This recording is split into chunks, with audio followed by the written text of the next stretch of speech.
The night Willow, my movie queen girlfriend, agreed to marry me.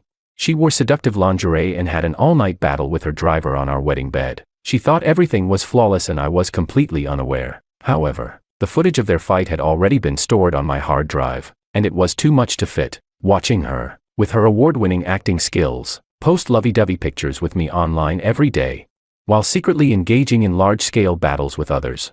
I remembered the promises she made to me. She once said, "If I ever betray you, I will ruin my reputation, and I'll die a horrible death." So, on the day Willow was supposed to marry me, I did 3 things. The first thing, I sold off all the gifts she had given me. The second thing, I sold all the shares I held in the company. The third thing, I uploaded her infidelity videos all over the internet, ruining her reputation. Mission accomplished. As for the horrible death she promised, that can wait a little longer. Chapter 1. Breaking news. Exposed. Innocent. Pure little flower, the movie queen, gets pregnant after a one-night stand on the eve of her wedding. See you next Monday. I opened Facebook and looked at the 2 trending topics that had already made it to the top of the search list, a bitter smile pulling at the corners of my mouth. Willow and I had been in love for 7 years. I had watched her go from a nobody to a supporting role, then to a leading one, and finally rise to become one of the top 95 actresses in the industry. But I never imagined that one day, I would be the one to destroy her. However, it was Willow who once swore on my chest, saying, "George, I'll belong to you in this life. If I betray you, let me be disgraced and die a horrible death." Die a horrible death. I couldn't make that happen. But disgrace, a call to a famous paparazzo would be enough. 3 keywords: innocent, movie queen, and the eve of the wedding. Each one pointed directly to Willow. I scrolled through the trending topics and watched as Willow's fans tried desperately to defend her, arguing fiercely. One fan wrote, "Next Monday. That's just 7 days away. If it's Willow, I'll poop upside down. If not, all the haters should come and apologize on their knees." Impossible. Willow and her boyfriend met when they were young. They've been in a long-term relationship for years. Exactly. My baby's Facebook records their story. It's legendary. They were classmates, and when she was bullied, her boyfriend stepped up. He was severely injured and fell into a coma, but Willow stayed by his side, taking care of him. They can even be considered love at first sight. Right after the college entrance exams, they got together. Yeah, and Willow is so brainy about love. During a variety show, a sharp-tongued host once hinted that wouldn't it be stressful if her boyfriend was earning less, and she might feel like she had no place in the family. Willow seriously replied that whoever earns more in the family is lucky, and that there's no rule that the men must earn more. She also said she was always dependent on her boyfriend, and listened to him about everything. When she won Best Newcomer, she even asked the organizers if the award could be converted to cash, saying she wanted to buy her boyfriend a computer. At that time, many of the fans who shipped the female lead scolded her for being love-brained. Do you really think she could cheat? I was speechless. I watched as her fans listed all the proofs of her love for me. I lowered my head, smiling self-deprecatingly, hiding the disappointment and loneliness in my eyes. Everyone said Willow loved me deeply, to the bone, but who would have thought that the one who swore she would never leave me, would secretly find herself a lover right under my nose. Every night when I slept, she'd sneak off into the nanny van to get cozy with the driver. I watched frame by frame those sensual scenes, hearing the obscene moans. My heart was torn wide open, bleeding profusely. The love story that everyone thought was perfect and flawless was, in fact, horribly ugly. I had lost my parents at a young age, and went to school hungry every other day. So, I never paid class fees or joined class activities, becoming more and more reclusive and indifferent. I was the oddball everyone talked about. But it was Willow who took the initiative to sit next to me one day, arrogantly asking if I would teach her math. In exchange, she promised to bring me lunch every day. She was like a ray of light, illuminating my dark world. So, anyone who dared to bully her, George would not let them off easy. But now, she pulled me out of the mud, only to push me into the abyss. I shook off the memories, opened another app, and without hesitation, bought myself a plane ticket for 7 days from now. For the past 8 years, I had been revolving around Willow. From now on, I would courageously pursue my own dreams. Just as I finished booking the ticket, my phone rang. "Mr. Wong, your custom wedding suit has arrived. Please come and try it on." I responded flatly. As I looked up, Willow was walking toward me. Tonight was the grand award ceremony where Willow would receive a major accolade. I didn't want to go, but Willow insisted that I attend, saying that I couldn't miss any important moment of her life. During the award speech, she once again made a heartfelt confession. This time, I wasn't moved at all. I just felt a sense of irony. I felt nauseous and left midway. Willow said, "George, I couldn't get through to you. I was so worried. Why didn't you call to let me know you'd come?" Willow grabbed my hand and examined me from head to toe, confirming I was fine before letting out a long sigh of relief. I looked at her, sweat beading on her forehead, the worry in her eyes so real. I couldn't understand how someone who loved me so much could betray me like this. She said, "George, you must tell me when you're leaving next time. You can't just disappear without a word. If something happens to you, what will I do?"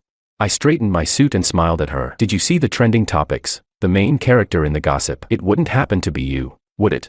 "What trending topic?" Willow pulled out her phone and glanced at it. A shadow flashed across her eyes, but it quickly faded as she became gentle again. She pouted and threw herself into my arms, saying, "You really think too much. How could it be me? Don't you know how much I love you?"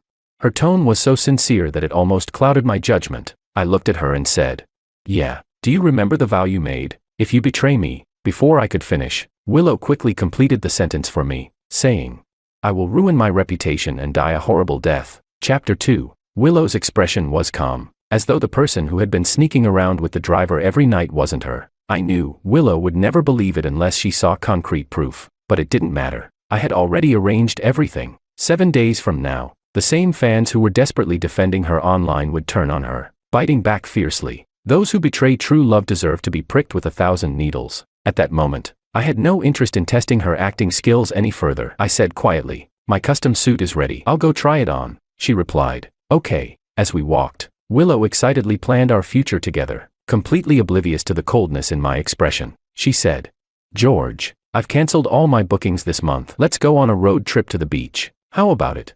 She gripped my hand with both of hers, as though she were afraid I would slip away. I nonchalantly pulled my hand from hers and smiled. "You seem to be really into road trips lately. Didn't you say you used to get car sick easily? Who made it so you don't get car sick anymore?"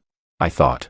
Probably that young, handsome driver. Willow, thinking she had concealed everything well, assumed I was joking. She coquettishly replied, "Yeah, my boyfriend is my cure for motion sickness. As long as you're with me, I can ride in any car without feeling sick." The car stopped, and the attendant was already waiting at the door. When the attendant saw us, her eyes brightened. She said, "You must be Mr. Wang and Miss Liu, right? Such a perfect couple. This wedding dress is a one-of-a-kind design, created especially for Miss Liu by her." She led us into the fitting room to try on the clothes. Along the way, I glanced up and saw Willow completely absorbed in her phone, her eyes barely concealing the desire within. The attendant called out to her several times before her gaze finally shifted from her phone to me. She said, "George, you look so handsome. No wonder you're my husband." Saying this, she threw herself into my arms, stood on tiptoe, and kissed my chin. The tenderness in her eyes made me pause. Then she quickly said, "George, I've got an urgent matter. I'll send the driver to pick you up later." Without another word, she hurriedly left, never even trying on her wedding dress. She was off to meet her little lover. I withdrew my gaze, coldly undressing from the suit. As I was leaving, the attendant chased after me and asked, "Mr. Wang, are you not satisfied with the wedding dress? We can make adjustments based on your feedback." I replied, "No need. The dress clearly didn't fit well." I wonder what was going through Willow's mind when she gave the measurements to the attendant. Clothes can be altered, but people who don't fit, they just have to be discarded. I took off the confining tuxedo and put on a comfortable, loose sweatshirt. A sense of relief washed over me. I didn't wait for Willow to come looking for me. I went straight home. Just as I reached the villa gate, my phone in my pocket vibrated repeatedly. I opened it to find dozens of explicit pictures and a few videos. I brightened and zoomed in, my eyes fixated on the woman in the video. She was wearing the amulet belt I had personally obtained for her, swinging wildly with the movements of the person on top of her. Makoto's message popped up. "Willow thanks you in front of billions." So what? With just a snap of my fingers, she'll obediently come to me. "George, Willow's body is already filled with my things. Do you still want her?" I shakily shoved the phone back into my pocket and opened the door. Willow was in the walk-in closet, wearing a lace slip dress, exuding sexiness. She asked, "George, why are you back so soon? I was planning to change and then go have hot pot with you." She hurried over, her big innocent eyes fluttering at me. I smelled the sickly sweet, fishy scent on her, and my stomach churned. I couldn't help but bend over and vomit all over the floor. "George, what's wrong with you? Are you feeling sick? Let me take you to the hospital." She quickly pulled out her phone, saying, "Makoto, come upstairs. We're going to the hospital soon." Hurried footsteps could be heard coming from the stairs. Makoto's voice echoed. "What's wrong? Willow sister, are you feeling unwell?" His tone was full of concern, completely uncharacteristic of a driver. I clenched my fists unconsciously, and the vivid, lewd images flashed through my mind. Chapter 3. For a moment, Willow was stunned. She coughed a couple of times, trying to cover up the awkwardness, and then said, "It's not me. George is just having stomach issues, and, from now on, don't call me sister, call me Miss Lou." Makoto, however, showed no fear. He casually responded, "Okay, Miss Lou, I won't call you sister anymore." The two of them were flirting right in front of me, their gazes almost sticky. I bent over again and vomited violently, finally throwing up nothing but bile. On the way to the hospital, I stared out the window in silence, while Willow nestled in my arms. In the rearview mirror, I saw Makoto's jealous gaze, almost like it was shooting flames at me. I frowned. Willow, thinking I was just suffering from more stomach pain, shed a few tears and said, "George, if you hadn't been so busy accompanying me to film everywhere and eating irregularly, you wouldn't have gotten such a bad stomach condition." It wasn't until the nurse attached N4 to me and I fell into a deep sleep that Willow finally seemed to relax. She sat beside my bed, tightly holding my cold hand, constantly breathing warmth into it. When the nurse told her that the doctor wanted to see her, she reluctantly let go of my hand. Once the door closed, I slowly opened my eyes. The nurse said, "Miss Lou truly loves you." Her words were full of admiration as she continued, "When I gave you the 4, she cried as if she were the one being pricked." I didn't respond, and the nurse continued, "She even confessed her love for you in front of so many people. Mr. Wong, you must cherish Miss Lou." Listening to these words, I felt nothing but numbness. Willow really was a master at acting, just like she had been for the past 8 years. The doctor said, "Your husband has severe gastric ulcers and esophageal reflux. Irregular meals or cold weather could cause vomiting and stomach cramps. If not treated promptly, it could develop into stomach cancer." When Willow heard the words stomach cancer, her brow furrowed deeply. She immediately said, "Use the best medicine for him." With that, she hurried back to the hospital room with a look of deep concern. When the door opened, I had no time to hide my disgust. She asked, "George, how did your stomach condition get so serious?" The doctor said. I looked up and met Willow's concerned gaze, filled with worry and urgency. I could not believe that this was all fake. I couldn't convince myself that she was pretending, but if it were true, then why would she cheat on me right under my nose? Willow noticed something was off with my mood and thought I was scared. She quickly wiped her tears and forced a smile. She said, "It's okay, George. I've asked the doctor to use the best medicine. We'll get you better. You still need to take me around the world." I once longed to travel the world with Willow, to see the sunrise in Anaya, the sunset in California, the waterfalls in Zambia, and the blue tears on Niama Island. But now, I didn't think she deserved it. Those beautiful sights should not be tainted. I said, "Willow, the investor sent an invitation. Let's go watch Wong Lu's love story on screen." This movie was an adaptation of a love story based on Us, written by true fans. The rights had already been bought by a film company and adapted into a movie. The soundtrack was even written and performed by me. Willow, who had been preoccupied with Makoto, had forgotten all about this. She quickly made a call to her assistant.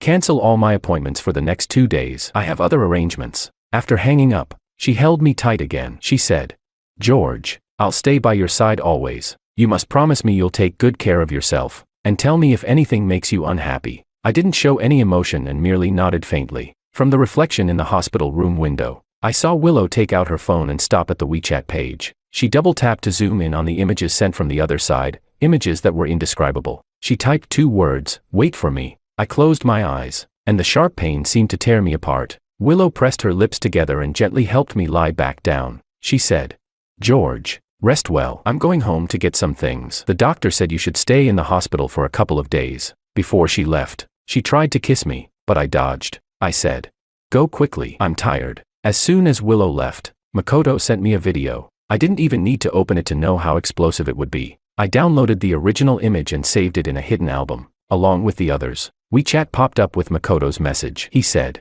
"You think you can keep her all to yourself by pretending to be sick with moral high ground?"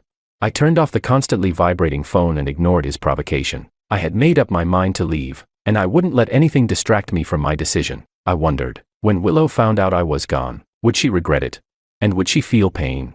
For the first time, I wanted to see her suffer, to watch her fall apart. Chapter 4. On the day of the premiere, Willow arrived at the hospital early to pick me up and even playfully insisted that I wear matching couple outfits with her. Willow hooked her arm around mine and led me to the front row, where fans kept rushing up to ask for autographs. One fan said, "Your story made me believe in love. Can we take a picture together?" Willow smiled and gently refused.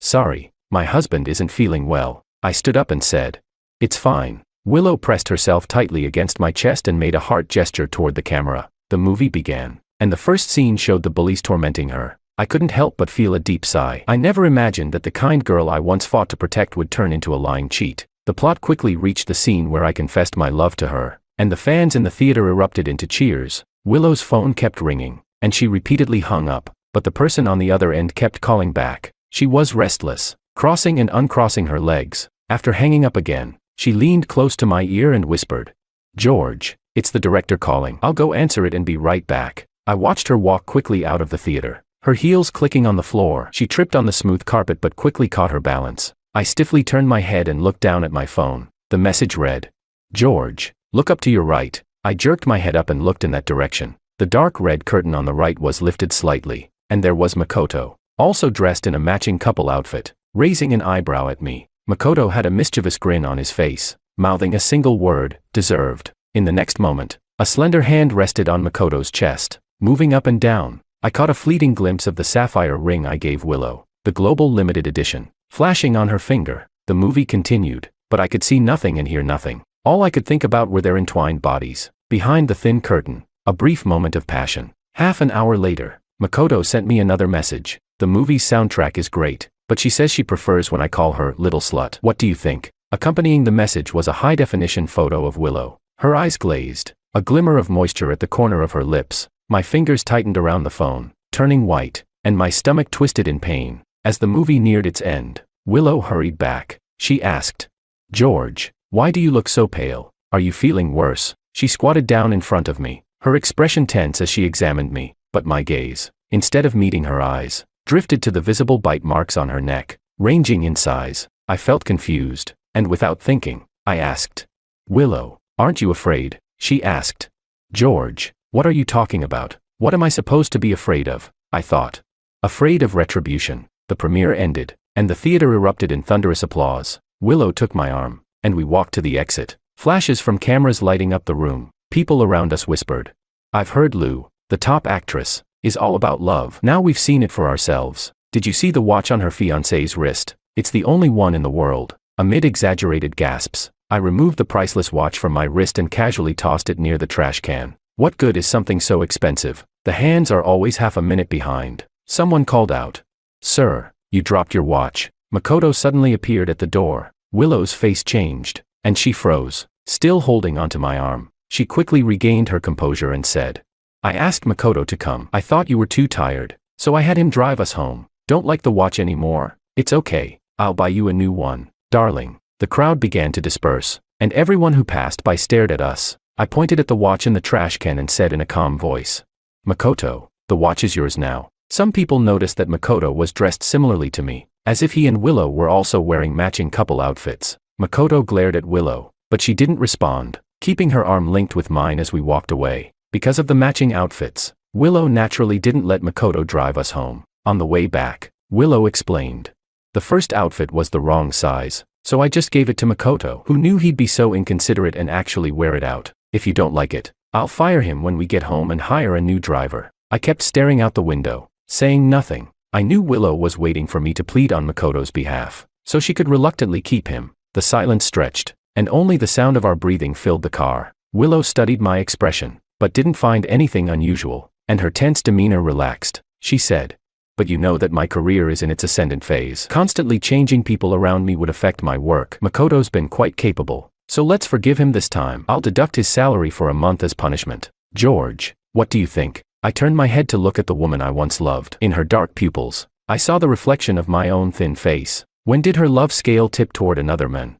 She seemed to want to say more, but I simply said, "I think it's fine. Only 5 days left until next Monday. The trash should be thrown into the trash bin, and the rotten lover should be discarded just the same." Chapter 5. In the early morning, Willow tiptoed out of the room. After a while, I heard the rustling sound of clothes from downstairs. I opened my eyes in the darkness, then slowly made my way downstairs, stopping outside the garage door. Through the door, I could hear the suppressed gasps of a man and woman, intertwining as they reached my ears. "Willow, why did you take so long? I'm going to punish you badly." Makoto's voice was rough and forceful as he said, "Willow, who's better, me or him?" Willow's voice was fragmented, saying, "Of course, you're better." I braced myself against the wall, my muscles trembling. I clenched my fists tightly, suppressing the urge to storm in and beat Makoto senseless. I thought I had accepted it, but actually experiencing Willow's betrayal, my heart felt like it was gripped by an invisible hand, making it hard to breathe. I was just 17 when I got together with Willow. I would never forget the way she cried with joy when she accepted my confession on her 18th birthday.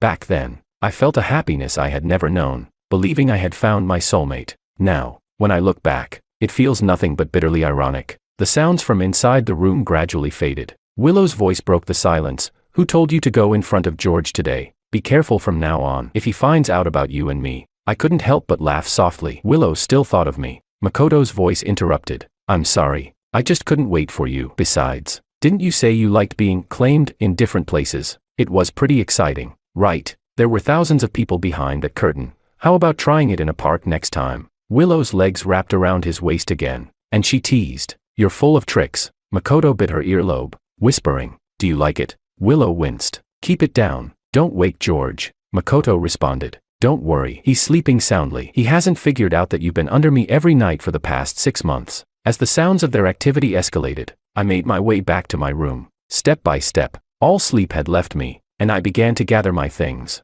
If I was going to disappear, I wanted to do so cleanly. I counted the 8 years I spent with Willow. When I was 17, she gave me a set of white shirts, saying I looked more like a scholar in them. I wore one of those shirts the day I protected her from bullies. Over time, the collar loosened, and the fabric yellowed, but I never had the heart to throw it away. At 18, on my birthday, Willow gave me a guitar. On her birthday, I played the guitar and confessed my love to her with the song, Ching Fei De. At 20, we went to Hawaii to see the ocean, taking hundreds of photos together, each of them filled with our sweet smiles. At 22, she won an award and bought a small island, naming it after us. At 25, in front of our friends and family, I proposed to her. And countless other gifts, all from her. She had always been generous with me. I packed everything up, one item at a time, and listed it on second-hand platforms for sale. Starting bid, 1 yuan. As the first light of dawn crept in, hurried footsteps echoed downstairs. Willow, her hair disheveled, had lost one of her slippers. She asked, George, why did you sell everything I gave you? I saw someone buy the 2 million yuan watch for just $50. George, what's going on? The concern and unease in her eyes were genuine. Her instincts told her something was wrong. I casually brushed it off. Nothing. I just saw a news story about an orphanage on Facebook, and I thought I should do my part to help those kids. I had contacted a charity organization, and all the money from the sales would be donated to the orphanage. Only then did Willow seem to relax. She buried her face in my chest, her voice trembling. She said, George, you scared me. I thought you were going to leave me. Chapter 6. You could just tell me if you want to do something good. We can donate directly. Would 10 million be enough? As long as you're happy, we can afford whatever you want. I had no desire to discern the sincerity behind her words. Willow, they're like me, without parents, but unlike me. They're not fortunate enough to meet a good wife like you. Willow didn't catch the sarcasm in my voice. Instead, she felt a wave of guilt flood her heart. She had made up her mind to dismiss Makoto after our wedding, dedicating the rest of her life solely to loving me. She said, George, then let's host a charity gala. We'll invite famous directors and actors and encourage them to make donations. My response wasn't as enthusiastic as Willow had hoped. I spoke with indifference. If you're happy, then it's fine. The charity gala was set for the following evening, and Willow stayed busy organizing everything, claiming she wouldn't be home that night. Makoto, of course, was there as her driver and would be with her at all times. I didn't question it, as Makoto always sent me detailed updates about their itinerary. Sure enough, they went to the park, by the grass, beside the lotus pond, and on the hillside. He said, Willow told me that after marrying you, she would stay loyal to you, so these past few days she's been letting me have her over and over again. She's practically drained me dry. George, do you think she can stay faithful to just you, after tasting all the delicacies? How could she settle for plain porridge? I numbly scrolled through the messages, my temples throbbing with pain, but the deadliest blow came next. A voice message played. Makoto, I'm pregnant with your child. You must keep this a secret. Don't tell anyone. Once the child is born, I'll have him call you Godfather. At least that way he can recognize his roots. Willow's voice pierced my heart. She was pregnant. No wonder her diet had become lighter recently. There were also photos of Makoto accompanying Willow to her prenatal checkups, gently supporting her and placing his hand on her belly, looking every bit the loving couple. Just days ago, a reporter had snapped photos of Willow entering and exiting the obstetrics and gynecology clinic, sparking a frenzy on Facebook, almost ruined by the scandal. Willow, the leading lady from Monday's press conference, Had to hold a special press event. She dragged me along, still suffering from a stomachache. In front of the cameras, we held hands tightly and announced our wedding by the end of the month. She said, "I've always wanted to have a child with George, but I had some health issues after filming action scenes and soaking in cold water for too long. Recently, I've been visiting the doctor to improve my health so I can have a baby soon." At the time, I actually believed her. The press went wild with the story, portraying Willow's willingness to give up her career to have a child for love. To this day, that story still circulates in the trending news. I numbly turned off my phone. At least there were only 4 days left. The charity gala went on as planned. I appeared at the event in a well-tailored suit, looking no less impressive than any actor. In fact, some directors even handed me their business cards, inviting me to star in their films. I smiled politely, shaking my head and refusing. But Willow noticed my unusually calm demeanor. It was like a stagnant pool of water. Her George no longer had any light in his eyes. Her anxiety returned in waves, and she walked over to grab my hand, only for me to pull away. I said, "There are so many people waiting. Let's start the donation ceremony first." Willow's outstretched hand was left empty, and she clapped her hands, signaling that the donation ceremony was about to begin. Amid the applause, Willow invited everyone to attend our wedding. She said, "In just half a month, George and I will get married, and I sincerely invite everyone to witness our moment of happiness." After the ceremony, Willow had the driver take me home. She said, "The banquet will probably take a little longer, so I need to socialize for a while. Honey, I know your stomach isn't well, so I had the maid make some congee for you. Make sure you drink it when you get home." I nodded and got into the car, but just 5 minutes into the ride, a message from Makoto arrived. He said, "Hee, there's a good show coming up." Chapter 7. I decisively instructed the driver to turn around. I left something in the banquet hall. "Wait for me in the underground garage, and don't tell Miss Lou." I returned to the banquet hall, but what greeted me was an entirely different scene. The deafening music, the clinking of glasses, and the crowd of people exchanging toasts. My eyes immediately found Willow, curled up in Makoto's arms, and it seemed that the people there had long since grown accustomed to their intimacy. Just moments ago, a well-known director had wished me a lifetime of happiness, but now he was grinning slyly, teasing Willow.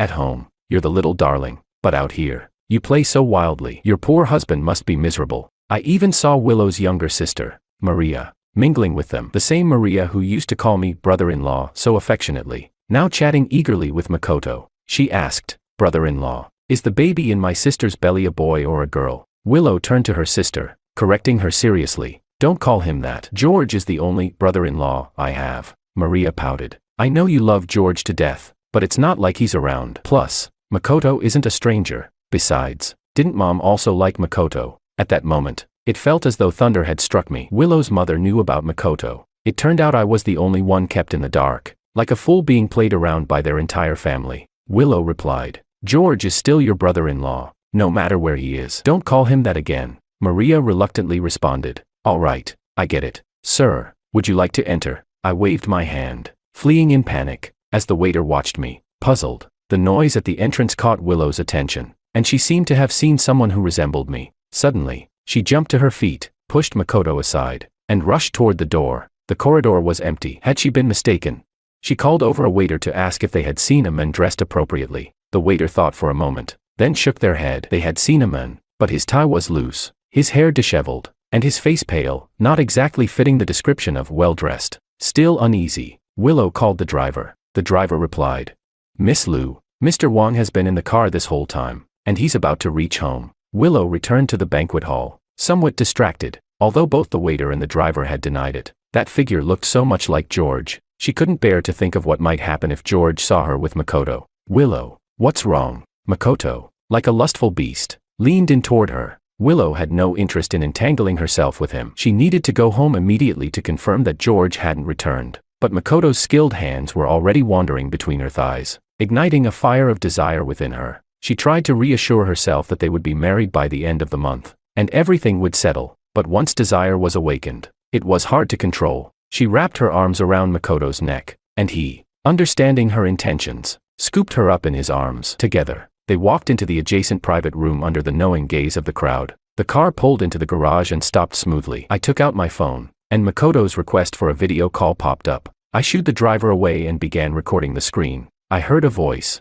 "Makoto, go easy on me." It was Willow's voice, filled with longing. Makoto responded, "Willow, does he do it like I do?" As Makoto spoke, His eyes were fixed directly on the camera, staring at me through the lens. Chapter 8. The next morning, I was woken by an overpowering, pungent fragrance. The whole room was filled with blooming lilies. I'm allergic to lily pollen. I tried to scream for help, but my throat was blocked, and no sound came out. Makoto stood amidst the lilies, looking at me with malicious intent. He said, "Mr. Wong, Willow's latest film just won an award. Do you think the flowers I prepared for her are beautiful?" I wanted to open the window, but I couldn't move my feet. The burning sensation in my eyes, combined with the suffocating feeling, caused me to collapse on the stairs. When I woke up, it was already the next day. I was in the hospital. I still felt some tightness in my chest, and there were small red rashes scattered across my exposed neck. Willow's hair was messy, and there were dark circles under her eyes. This morning, she had felt an intense sense of unease on set. After informing the director, she rushed home. When she opened the door, she found me unconscious. On the way to the hospital, her fear reached its peak. When she saw my bloodless face, my tightly closed eyes, and the dense red rashes on my body, she couldn't help but cry. She said, "George, please don't leave me. I can't live without you." I was pushed into the emergency room, and Willow turned to slap Makoto hard across the face. She yelled, "Didn't you know George is allergic to lilies? Are you trying to kill him?"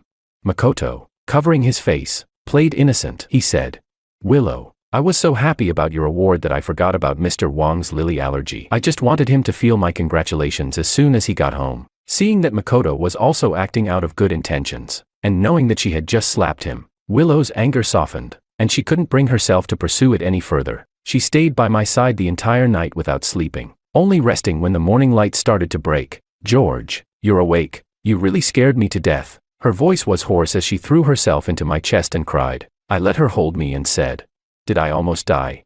Willow stiffened, and after a long pause, she said, "George, it's all my fault. I asked Makoto to go home and prepare for tonight's celebration banquet. Who knew he'd forget about your allergy to lilies?" I silently watched her, noting the pain on her face that didn't seem like it was fake, and asked, "Where's Makoto?" She replied, "He knows he messed up. I slapped him. He's in the next room applying medicine." What a good act of self-sacrifice. She continued, "George, Makoto didn't mean it. I've already scolded him and slapped him. I'll have him stay at his hometown for a few days to avoid disturbing you and making you upset." Even now, she was still trying to excuse her lover. I asked, "Willow, will you fall in love with someone else?" I suddenly asked this question, and it startled her. The insecurity and fear inside her surged again. Lately, she had been feeling that I had changed, but she couldn't quite figure out where. I quietly stared at her, the woman I had loved for 8 years. The thought of destroying her myself still made my feelings somewhat complicated. So, I wanted to know, did she feel any remorse? Was she willing to admit her relationship with Makoto? But a dog that eats shit can never turn back. As expected, she said, "Of course not. I've only ever loved you in this life, and I'm stuck with you. You're not allowed to fall in love with anyone else. Okay." She said it so sincerely, as though she had never done anything wrong to me. I gave her a chance, but she's no use. Don't blame me for turning my back on her. Since Makoto wants my life, then let's destroy it all. Willow seemed to sense my softened expression and leaned on me, starting to reminisce about our sweet past together. Chapter 9. For a period of time, due to Willow's demanding job, we were often apart, but no matter how late or how tired I was, we had to call each other every day. Later, Willow begged me to quit my job. She said, "Music is so tiring. I can't bear to see you work so hard. Besides, I have so many movies to shoot now. I can support both of us." Unable to resist her persistent pleas, I reluctantly disbanded my band, gave up on my dream of music, and chose to stay by Willow's side, becoming the man behind her. My friends teased me as a house husband, some even lamenting that I was throwing away my musical talent. But I said, when two people are together, one of them has to make a sacrifice. I can't bear to let her give up the acting she loves. I quietly listened to her talk, but her phone kept ringing in her pocket. Without even looking, she dismissed the call, but the next moment it rang again. Eventually, she reluctantly answered the phone. From a distance, I couldn't hear what was said on the other end, but I could see the change in Willow's expression. Her once clear eyes slowly filled with the flames of desire. Before the call was even over, I received a message from Makoto. He said, "Mr. Wong, Willow is heartbroken after our call. I've invited her to our wedding suite. Do you think she'll come looking for me?"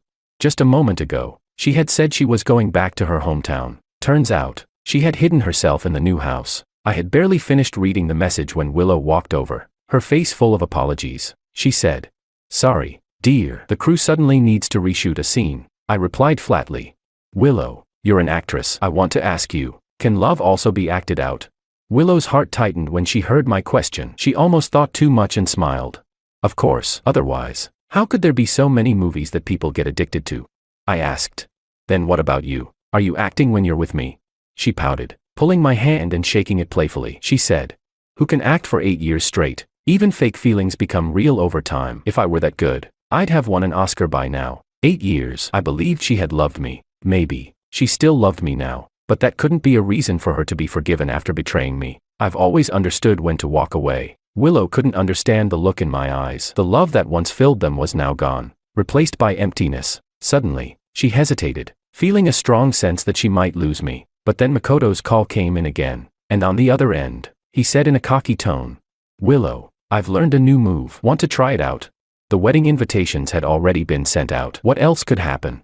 She suppressed her unease and said softly, I promise I'll finish the reshoot as soon as possible. It won't delay our wedding. You also rest and take care of your health. I'm still waiting to be your bride. I watched her turn and leave, her back slowly fading out of sight. I whispered to myself, Willow, goodbye. 3 seconds later, Makoto called again. This was the first time he had called to provoke and challenge me. George, I'm lying on your wedding bed right now, and I've prepared a bunny girl lingerie set for Willow. You've already been in the emergency room, and Willow didn't care about you. Do you think she'll care about you, the groom, on your wedding day? Haha. In all of Makoto's past provocations, I never responded, but now, everything was about to end. I slowly spoke. Makoto, you're just a clown. The position of the groom is yours now. Willow, I'm done with you. Willow was gone for 3 full days, and during that time, I received a constant stream of messages from Makoto. Willow's legs wrapped around Makoto's waist like they were boneless. On the wedding bed, there were used protection items scattered around. I saved everything, packed it up, and sent it to the paparazzi. I also organized the financial problems Willow had into a data report and scheduled it to be sent to the official email on Monday morning. After doing all of this, I sat in a black business car. As I passed Willow's chauffeur car, I glanced at her one last time. Then, I put on my sunglasses and said, let's go. When the paparazzi revealed the evidence of Willow's affair, I was already on a plane to a foreign country. From then on, she was ruined reputation, and I, reborn. Chapter 10. In our wedding suite, it was a scene of spring blooming. Willow cried and begged for mercy, but Makoto showed no sign of pity. He moved fiercely, as if he wanted to crush the person beneath him. With a muffled groan, Willow's legs fell limp from Makoto's waist. She pointed at her bruised and battered body, pouting. What's wrong with you today? You're not being gentle at all, Makoto gasped, his voice low. You're marrying George in a few days. If I don't go wild now, I might not have another chance. Willow glanced at the scattered used protection on the bedside, her face darkening. She bit her lip and said, Makoto, I warn you, stop with the tricks. Clean everything up. Makoto, thinking about the images and videos he had already sent, looked at her with growing ambition. He leaned down and circled his arms around Willow. Have you never thought about kicking him out and marrying me instead? Willow's expression immediately turned cold as she pushed him away and warned. Impossible. I love George. You're nothing compared to him. Stop dreaming. Makoto didn't get angry. So what if she loved George? George already knew that they had been secretly involved for months. Would he still love her? Willow said, as long as you don't make trouble, I'll give you a large sum of money after I marry George. It'll be enough for you to get married and have children. Makoto's kiss trailed from her lips down her neck. The next morning, Willow finally crawled out from under Makoto's grasp. During a break from filming, Willow took out her phone and switched it to silent mode. To her surprise, aside from a few work-related texts, there were no messages from George. She felt uneasy and took the initiative to send him a message. George, I miss you so much. But, as expected, all her messages were left unanswered. She stared at the full signal bar, a sense of unease creeping over her. The phone rang for a long time, and when she finally heard my voice, her anxious heart finally calmed. She asked, George, why didn't you reply to my messages? At that moment, I had just landed in Austria. She asked again, George, where are you? Why haven't you replied? I replied, I just went for a run. What's wrong? Willow's voice softened. The reshoot is almost done. After that, how about we go on a trip together? I answered with a simple Next Monday is your birthday. I've got a gift ready for you. Willow asked eagerly. What did you get me for my birthday, George? I said. Of course, the gift will only mean something when you open it yourself. Go ahead and get back to work. I'll be waiting for you at home. Willow continued to speak sweetly for a while, but I grew disgusted listening to her. If it weren't for the fact that my immigration paperwork still needed 2 more days to complete, I wouldn't have even bothered picking up the phone. I patiently gave a few perfunctory answers, and her anxious heart finally settled. She was certain that I would never leave her, no matter what unforgivable mistakes she made. As soon as I hung up, Makoto called with a video message. Behind him were a full set of whipping tools. Willow's face flushed as she bit her lip and said, "Master, wait for me." At this point, she had completely forgotten her role as an actress, leaving the set without a word and rushing straight into her lover's arms. It was Willow's birthday weekend. She said she wanted to spend it with me, but halfway there, Makoto called, claiming he had appendicitis. Willow turned back to take him to the hospital, where he was examined and found to have no major issues for the time being. Willow patiently comforted him. The doctor said it's chronic appendicitis. A few injections and it'll be fine. If you need anything, just let me know. I'll send it over. Makoto wouldn't let go of her, holding on tightly. Willow, you're about to get married. Can't you let me spend your last birthday with you? Willow's eyes flickered with desire, but she remembered George waiting for her at home. So, she replied, "It's just one birthday. I'll spend it with George and come find you after. Wait for me." After saying that, she shook off Makoto's hand and walked out. Makoto wasn't willing to let her go. He jumped off the bed and blocked her path. He said, "Willow, I bought a nurse's outfit. Can you wear it for me?" As he spoke, his fingers slid down. Willow made a light sound, and in the next moment, Makoto picked her up. He said, "Nurse, come and check my body." A moment later, the sounds of Willow's gasps and Makoto's muffled groans echoed through the room. A patient in the next room, who was a fan of Willow, pushed open the door to the ward, and was shocked by the scene in front of her. She quickly backed out, her face turning red. She was certain it was Willow, but the man she was entwined with wasn't her fiancé. Confused, she secretly took out her phone and started recording. Makoto was certainly an excellent lover, and his skills in bed left Willow thoroughly satisfied. After the long session, it was nearly dawn. Willow reluctantly said goodbye to Makoto. On the way to the car, the night breeze flowing through the window made her head clearer. She began to regret not resisting Makoto's temptation. She had promised George she would be home to celebrate his birthday, but with just 15 minutes until midnight, her birthday would soon be over. Chapter 11. Willow slammed her foot on the gas pedal and sped back to the villa. Too rushed to even close the car door properly as she dashed inside. "George, I'm back. I'm sorry. The shoot ran late." The entire villa was eerily silent, and apart from her hurried breathing, there was no sound. She turned on all the lights and looked around the house, a strong sense of unease sweeping over her. Standing at the staircase for a moment, Willow forced her stiff legs to move and walked toward the second floor. As soon as she opened the bedroom door, she spotted a gift box on the bed. She hurriedly opened it, only to find used protection and a hospital ultrasound report inside. Willow's head spun, and the world went black for a moment. Usually composed, she now trembled uncontrollably. Shakily, she pulled out a note from under the box. It was written in my handwriting. "I've taken care of Makoto's descendants for you. No need to thank me. Goodbye." Her legs buckled, and Willow collapsed onto the floor. After a long while, she finally managed to take out her phone and dial my number. Her fingers trembling, the cold, mechanical voice on the other end cut through the silence of the night. "The number you've dialed is unavailable. Please try again later." Boom, boom, boom. The clock downstairs chimed at exactly midnight, marking the end of her birthday. "Mr. Wong, the paperwork has been completed. Here is your identification. Welcome to Austria." I gazed at the distant Alps. This truly was a place to start over. I smiled and thanked him. The boat had passed through 1,000 mountains. Willow stumbled down the stairs, and just as the car engine roared to life, she hit the gas pedal again and sped out. Makoto had just fallen asleep when the door to his hospital room was suddenly kicked open. He frowned and opened his eyes, ready to yell at whoever dared to disturb his rest. But standing in the doorway was none other than Willow. "Back again." He grinned and said, "Willow, hungry again?" He knew Willow couldn't bear to leave him alone at night, that she would rush back to him as soon as she was done with her birthday. The movie queen would eventually be his wife. He reached out to hug her, but she slapped him hard across the face. Makoto touched his burning cheek in disbelief and asked, "Willow, have you lost your mind? Why did you hit me?" Willow's eyes burned with fury as she pointed at him and asked, "Did you intentionally show those dirty things to George?" Makoto quickly denied. "I didn't do anything." "Willow, you have to believe me. Liar." Willow snatched Makoto's phone and, with shaking hands, scrolled through his messages with George. With each scroll, her heart sank further. Images, videos, audios, and chat screenshots, Makoto's provocations and boasting over the past 2 months. Willow threw the phone to the floor, screaming at him. "I warned you not to let George find out, yet you sent him this disgusting trash. Go to hell." As she shouted, she grabbed an 4-pole and hurled it at Makoto. Makoto couldn't dodge in time, and the pole struck his back. He groaned in pain. Willow, how could you be so heartless? Do you want to kill me?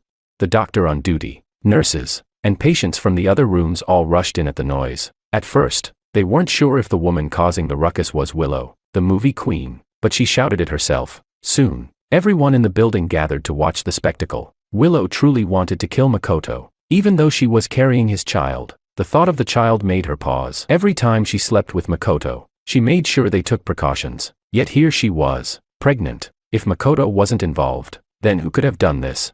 Makoto had also carelessly bought an entire room of lilies, nearly causing George's death. Now, she understood Makoto's ambition. He pretended to be innocent and harmless in front of her, but behind her back, he was scheming. Thinking of this, Willow's heart ached. How devastated George must be. She had to bring Makoto to George and make him explain himself. Tell George that it was all forced upon her, that she hadn't been willing, and that she had been brainwashed by Makoto. George would forgive her. Yes, he would definitely forgive her. Willow pointed at Makoto and shouted, "Stay here and wait for me. When I find George, you'll crawl to him and beg for his forgiveness." Makoto, still hurt from the pole strike, refused to back down. "Willow, I swear I didn't do anything. I really love you." Makoto's passionate gaze met Willow's cold, vengeful one, and he involuntarily shuddered. Willow replied, "Makoto, I only love George. As for you, you're just a scumbag, a piece of trash. You think that by showing George that trash, I'll marry you? Not a chance. Willow, will never marry a man who climbs up on women." Outside the room, people whispered, gossip growing louder. Someone said, "No wonder she looks familiar. She's the movie queen. Is that guy in the bed her lover?" Others said, "This movie queen has no self-respect." Makoto clenched his fists, pounding the bed, his teeth grinding in fury. He cursed, "George, I hope you die out there." Willow turned on her heel and strode out of the room, determined to find George and explain everything to him. But would George ever forgive her? On her way out of the hospital, her phone suddenly began vibrating non-stop. It was her agent, Lisa. After listening to what Lisa had to say, Willow asked, "What trending topic?" Chapter 12. Willow was confused at first, but then she opened Facebook. The trending topic read, "Evidence of movie queen Willow's affair with male driver. Spying-like drama unfolds." The scandal about Willow's affair and a 1 terabyte of explosive content was trending and climbing higher by the minute. Willow slammed the brakes, stopping the car in the middle of the road, her eyes fixed on the pictures and videos, her blood rushing to her head. The comments under the trending topic were even more intense. "Clearly a slutty face, yet she pretends to be pure and innocent. I'd say she's more like a flower with a bad reputation. Looks like a scandalous secret." Even the goddess Willow has been brought down from her pedestal. Some netizens even dug up her Twitter account, exposing the contrast between her public persona and private behavior with harsh words, calling her a goddess in front of the cameras, but a bitch behind the scenes. A few unknown actresses came forward, revealing that Willow had once encouraged them to let directors take advantage of them. The comments kept rolling in. "Willow really lives up to her reputation. The more you dig, the more you find." On the other end of the line, her agent Lisa was yelling, "Willow, you better have a good explanation for all this." Behind her, the cars honked incessantly, and in frustration, Willow kicked the car light, shattering it. Her aggressor wasn't backing down, and soon enough, the police were called. Another trending topic appeared on Facebook. Movie queen Willow shows off attitude, disregards traffic laws, detained by police. In the detention center, Willow went into a frenzy, throwing objects around and refusing to cooperate with the officers. She screamed, "Give me back my phone. My husband is missing." The officer handling her case had already seen the affair news on Facebook and sneered at the so-called movie queen. He said, "You've brought this on yourself. If I were your husband, I'd never forgive you." Willow finally broke down, collapsing to her knees, sobbing uncontrollably. She pleaded, "Please, let me out. I need to find George. I need to find George." She regretted everything just because of one drunken night. Makoto had kissed her uncontrollably during the drive home, and she hadn't pushed him away. She thought, a kiss didn't count as cheating, right? Then it was a hug, still not cheating. But as time passed, her boundaries grew lower and lower. In the span of 8 years, Willow had risen from an unknown extra to the top-tier movie queen. She had many suitors, but her heart had always belonged to George, and she had never looked at anyone else. But Makoto was different. His passion was in stark contrast to the reserved George. His sweet words had lured her in, and with just a hint of temptation, she became weak, like a puppet with no will of her own. Makoto was like a ravenous beast, and in the back of his car, he relentlessly demanded her, again and again. until she was exhausted. Afterward, she felt regret and fear. She regretted giving in to temptation, and feared George would find out. She loved George too much. She couldn't live without him. Willow transferred money to Makoto, hoping to make him disappear for good. But Makoto refused. He said he wanted nothing but to stay by her side, promising, "Willow, I'll behave. I won't ask to be your husband. I just want to stay by your side." Willow replied, "But I already have a boyfriend. We're about to get married." Makoto heard the hesitation in her voice and wrapped his arms around her waist. He said, "Willow, you're a movie queen, a wealthy woman. It's not the old days anymore. Isn't it normal to have a lover?" He had read her thoughts correctly, and in the end, Willow was persuaded. She convinced herself that as long as she married George in the end, it wouldn't be considered cheating. It wouldn't be a betrayal of their promise. Willow had thought of Makoto only as an outlet for work stress, never imagining there would be any real consequence. But Makoto was right. Once you've tasted the finest delicacies, how can you go back to plain porridge?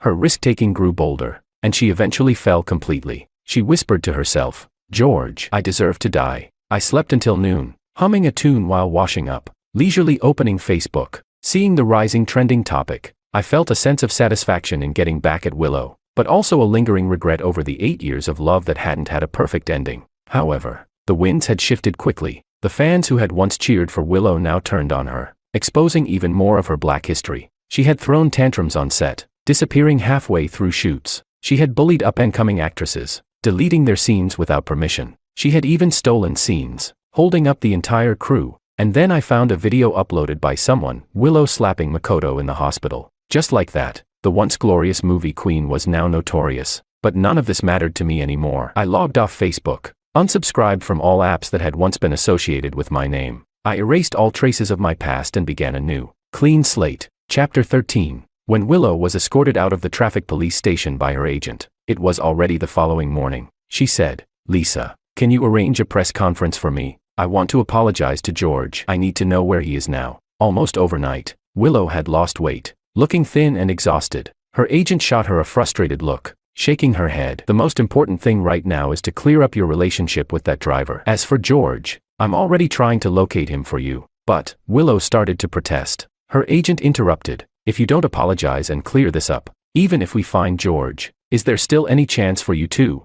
Her words hit Willow like a lightning bolt. "Okay, arrange it quickly. I'll immediately clear up my relationship with Makoto." Her agent comforted her for a moment. "Don't rush. Take it slow for a couple of days. People's attention spans are short. Once the heat dies down a bit, we can hold the press conference." Willow nodded with her eyes closed, her mind fixed on finding George first. She was determined to kneel before George at the press conference and beg for his forgiveness. He would surely never let her career be ruined. Returning home, she looked around the empty mansion. A deep, complicated feeling surged within her. Before moving into this place, they had spent 3 years crammed into a tiny 50-square-meter apartment. At the time, Willow's career had just started, and George had disbanded his band to fully support her. She had faced repeated setbacks in her acting career, even contemplating giving it all up and changing professions. But it was George who kept encouraging her. "Willow, you're professionally trained and have the talent. I believe you'll succeed." That year, for George's birthday, Willow had taken his hand and brought him to this mansion. She said, "George, this is our home from now on." They embraced tightly, dreaming of a bright future together. Hand in hand, they went furniture shopping, slowly turning the cold, empty house into a warm and welcoming home. But now, the house was the same, and without George, it felt cold and lifeless. In the living room, their wedding photo still hung in the center. In the photo, George looked so happy, but in Willow's eyes, there was a sense of guilt and hesitation. That was the time when she had been having an affair with Makoto. After taking their wedding photos, she had hurried to find him. Did George already notice something was wrong back then? Her heart ached, and as she lay on the bed, tears flowed as she was overwhelmed with longing for him. Suddenly, she noticed a used condom in the trash can next to her bed. After every encounter, Makoto would toss them into the trash in the master bedroom. It was both a provocation and a show-off. Makoto. Once she found George, she would tear Makoto apart in front of him.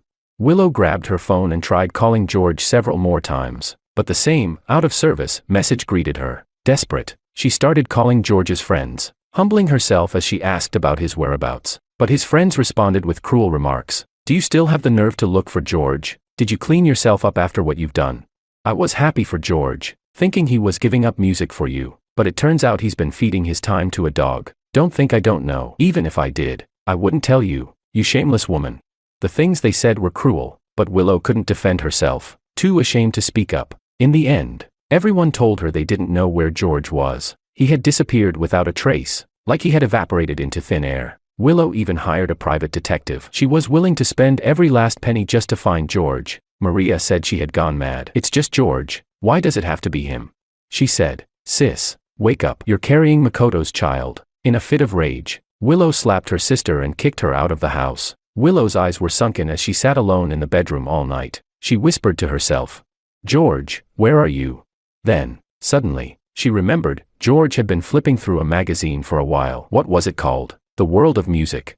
She searched through the house, and finally found the magazine in the storage room, its pages worn and tattered from being repeatedly read. She flipped through it, almost feeling George's fingers on each page. The pages stopped at an article about the Vienna Music and Drama Academy in Austria. George had made numerous notes on it. Willow rushed to the airport, slamming her ID and passport onto the counter. I need a ticket to Austria on the next available flight. Sorry, ma'am, you are restricted from leaving the country. It was only then that Willow realized, along with the exposure of her affair, her financial matters had also drawn the attention of the authorities. All her properties and cars were frozen. She stared at the plane bound for Austria as it flew away, her heart sinking. Her George was getting farther and farther away from her. Chapter 14. I had once planned our honeymoon with Willow, and Vienna, Austria, was to be our first stop. Now, Willow had completely faded from my life, and the music dream I once thought was out of reach was finally within my grasp. I had successfully passed the preliminary auditions for the vocal and opera performance program at the Vienna Music and Drama Academy. Every day, I rode my bicycle back and forth between school and my apartment, seizing every moment to study German and learn about theater, fully immersing myself in preparing for the final exams. By early October, Vienna had embraced autumn, and the whole city had transformed into a scene from a movie. In the evening, I sat at a cafe by the street, enjoying the view outside the window. I pulled out my phone and sent video requests to a few friends back home. The response came immediately. George, finally, you remember me. How's everything going? Are you all right? I flipped the camera around, showing them the church and the foreign streets. My friends immediately started congratulating me. I knew you weren't that fragile, George. If you want to do something, there's nothing you can't achieve. I didn't have many friends growing up, but every single one of them had been a companion for decades. When the scandal about Willow's affair broke on Facebook, my friends were terrified, worried I would do something reckless. Now, as they saw the smile on my face and the light in my eyes through the camera, they knew I had won in this battle. I strolled down Vienna's streets, chatting animatedly with my friends. Apart from asking how I was adapting to life abroad, most of the conversation revolved around Willow and Makoto. As the heat around Willow's affair started to cool down, the company arranged a press conference for her. The venue was packed with reporters, all eager to grab the top headlines. Willow looked pale, with messy hair and ill-fitting clothes. As soon as she sat down, reporters bombarded her with questions. Willow, you've cultivated an image of a pure and innocent girl, but privately you were involved with your driver. What do you want to say to your husband and all your fans? You've portrayed characters full of deep affection and loyalty in your films. Did you feel guilty while filming these roles? You've been in a long-term relationship with George for 8 years and were about to get married. Don't you think it's a shame? In the past, reporters had always treated Willow with great respect, interviewing her politely. But now, their questions were sharp and relentless. Willow's face went even paler as she tried to avoid the flashing cameras. Her agent stepped in, grabbing the microphone. There's no truth to the rumors about Willow and Makoto. We strongly suspect that Makoto has used AI technology to fabricate these videos and images in order to manipulate the situation. We will take legal action to protect our artists' rights. At her agent's hint, Willow finally spoke up. She said, Makoto and I only had a professional relationship. As for the accusations that we were close, that's just the paparazzi's words. I'm about to marry my fiancé, George. I don't want this to affect our wedding. A reporter asked. I've heard you've been spending a lot of time with Makoto. Have you considered how your fiancé might feel about this? Willow's heart sank, and after a long pause, she answered, I just felt sorry for him. He had just graduated from college and was struggling alone in a big city. That's why I hired him as my driver. I never expected him to turn against me like this. But before she could say anything more, a voice rang out. It's you, Willow. Who's the ungrateful one? Makoto had unexpectedly appeared at the press conference, throwing the scene into chaos. He pulled out his phone and showed the explicit chat records between him and Willow. He shouted, Willow is pregnant with my child. This revelation was just as explosive as the affair scandal. The reporters erupted into heated discussions, then turned to Willow with more pointed questions. So what about George? Can we have him come to the press conference and clarify the situation? Are you really pregnant? How can you prove that the child isn't Makoto's? Willow's head spun, and she stood up, rushing toward the cameras. George, I was wrong. Please, don't leave me. It's all Makoto. He forced me. George, I love you. I swear, I only love you.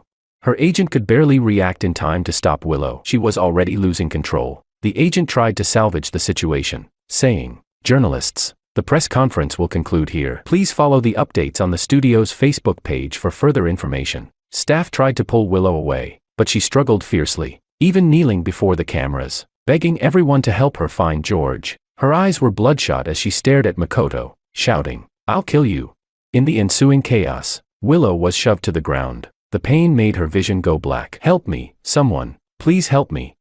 I listened to everything in silence, my heart completely unmoved. After all, both Willow and Makoto had nothing to do with me anymore. I would never have to see their disgusting faces again. A few days later, the landlord gave me a movie ticket. I decided to take a break from my studies and go watch it. It was a Western romance film, about a couple who fell in love at first sight, parted ways due to a misunderstanding, but eventually reunited. As the ending song played, the men and women around me were moved to tears. The girl sitting next to me, seeing my calm expression, asked in surprise, "Sir, aren't you moved? It's such a tragic love story." I shook my head. Like in the movie, I had fallen in love with Willow at first sight, but unfortunately, Willow couldn't hold onto that love, and it eventually turned rotten. From 17 to 25, 8 years of my youth wasted. How could I still believe in love? Now, I only wanted to immerse myself in the music I loved, without thinking about romance. Chapter 15. Meanwhile, the internal, at the hospital.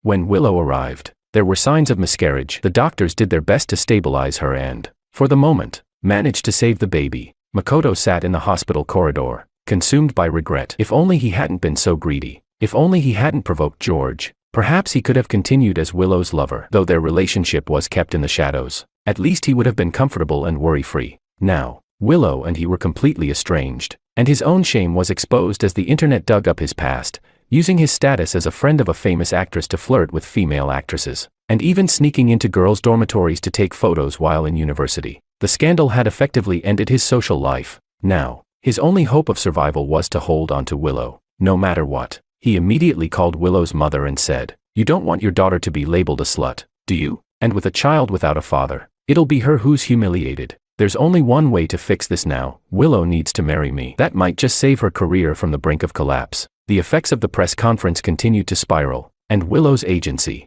Tianjin Entertainment, saw its stock prices plummet as a result of the scandal. The company executives held an emergency meeting, and the studio issued a unilateral announcement to terminate their contract with Willow. As the walls came crashing down, major advertisers pulled their sponsorships, citing Willow's breach of contract, and demanded hefty compensation for their losses. A nationwide backlash against Willow erupted, with calls for her to be ousted from the entertainment industry. All the TV platforms scrambled to take down her films, TV shows, and variety programs. As a result, many stars and artists were also caught in the crossfire, taking to Facebook to condemn Willow. One by one, they accused her of being the rotten apple that ruined everything. The once celebrated movie queen had become a pariah, a target for public scorn. Faced with the enormous compensation demands, Willow was forced to sell off her properties, but it was barely enough to cover a fraction of the debts. Every day, her phone rang incessantly, calls to curse her out or demand repayment. Every unknown number that came through made her heart race as she answered in a trembling voice, "George, is it you?" And each time, the response came, "It's your father."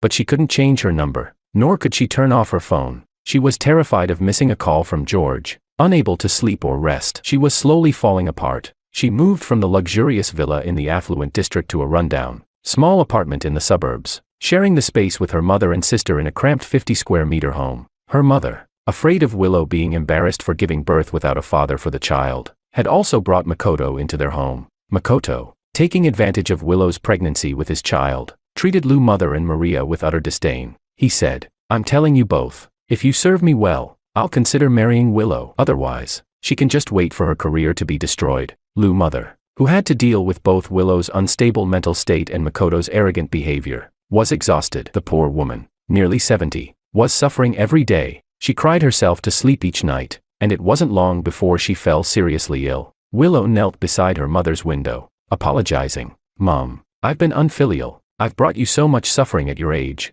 Lu's mother also regretted her past decisions, saying, I used to advise you to marry someone of equal status. George was just an orphan. He wouldn't help your career. Now I truly regret it. He was such a good son-in-law.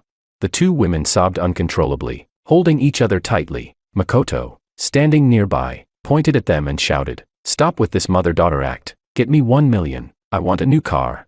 Maria grabbed him, saying, Makoto, my mother is sick, and my sister is buried in debt. How could we have money for a new car? But Makoto refused to believe it. Willow used to make millions from a few-second ad or a single variety show, plus her many properties and cars. How could they suddenly be so poor? He coldly sneered, I don't care. If you don't have the money, I'll go to the media and tell them everything. That'll make sure Willow never gets to come back. Willow looked at Makoto coldly. She realized how blind she had been, falling for him and letting herself be led down this path to ruin. She transferred the remaining 100,000 yuan from her account to him and said, Take this and get lost. Don't ever show your face in front of me again. Makoto immediately changed his attitude. 180 degrees, he said. Willow, we're family. I was just saying that out of anger. Don't worry. I'll take good care of Mom. Willow clenched her mouth shut, glaring at her own belly as she tried to suppress the anger in her eyes. The suffering George had endured, she would make Makoto pay back tenfold. In the middle of the night, I received a cross-ocean phone call. George, Susanna's been in a car accident.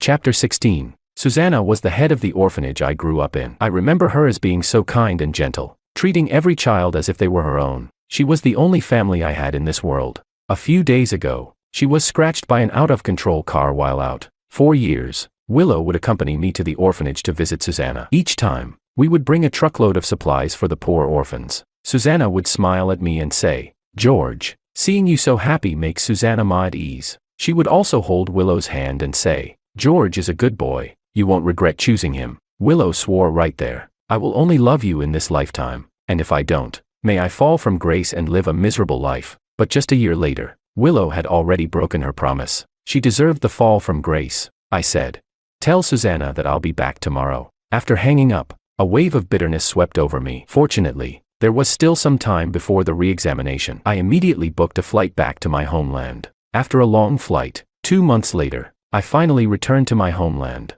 I didn't even have time to rest before heading straight to the hospital. Seeing Susanna lying on the bed, so thin and frail, I felt immense guilt. For more than half a year, I had been preoccupied with the mess involving Willow and Makoto, never even bothering to check on her. I immediately hired a caregiver and stayed to take care of her myself. The doctor said Susanna's condition was stable, so I started making plans to take her to Austria for retirement. As I turned a corner, I saw Maria sitting on the bench outside the gynecology and obstetrics department. Next, Willow. The nurse called her name, and that's when I noticed the pregnant woman sitting next to Maria was Willow. I helped Willow into the consultation room, and when Maria turned around and saw me, her expression froze. Brother-in-law. Maria quickly caught up with me, saying, Brother-in-law, is that really you? She excitedly grabbed my sleeve, her eyes filled with tears. I coldly looked at her and said, I'm no longer your brother-in-law. You've got the wrong person. She said, Brother-in-law. George, my sister really knows she's wrong. After you left, my mom got sick. My sister owes so much money. What's worse is that Makoto refuses to leave our house, and my mom and I still have to serve him. It's miserable. My sister's pregnant, but she still has to work odd jobs to make money. Brother-in-law, you have to help us. Maria spoke through sobs, detailing her family's misery. I shook off her hand and asked, but what does this have to do with me? Maria froze. She said, George, how could you be so heartless? Heartless? The situation they were in now was their own fault. They had no one to blame but themselves. I said, if you still care about me a little, pretend you didn't see me. When I returned to Susanna's room, she had just woken up. George, why are you here alone? Where's Willow?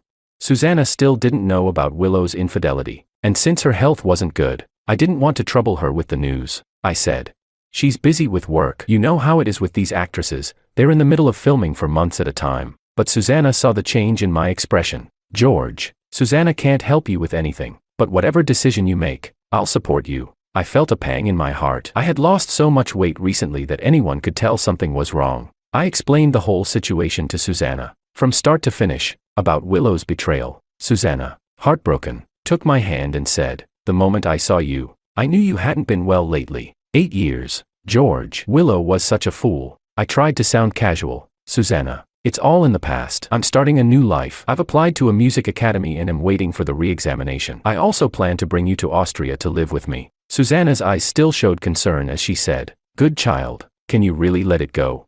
I smiled reassuringly and said, "I've truly let it go." I helped Susanna lie back down to sleep, but as I glanced outside the room, I saw someone pacing back and forth. I opened the door, and to my surprise, it was Willow. "George."